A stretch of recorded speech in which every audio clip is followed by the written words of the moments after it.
In this video, I'll be showing you how to use the uh, column splitter and the wall splitter plugins as part of the Revit BNG suite.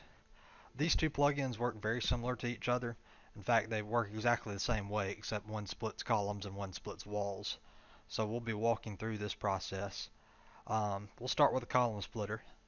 One weird quirk about this column splitter, it only works on structural columns. It does not work on architectural columns. The reason for that is pretty technical. It has to do with the way columns are coded into Revit's code.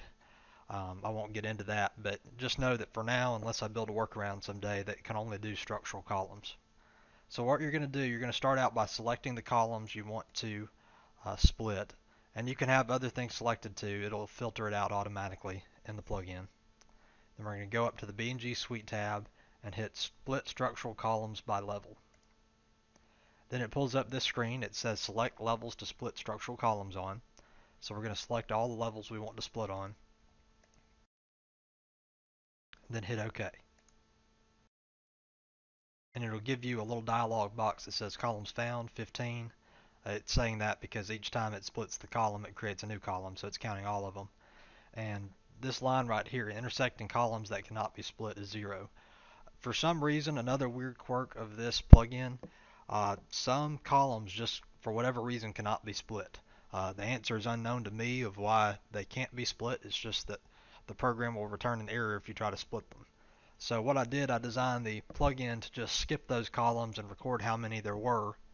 And what it'll do after you hit close here, it'll keep the columns selected that couldn't be split. In this case, they're none selected because they all split. But if for some reason those columns couldn't be split, it'll have them selected out of you after you hit that close dialog, so you can identify which columns those are. But you can see these have all been split by their levels now and are ready to go. Next, let's cover the wall splitter. The wall splitter works exactly the same way.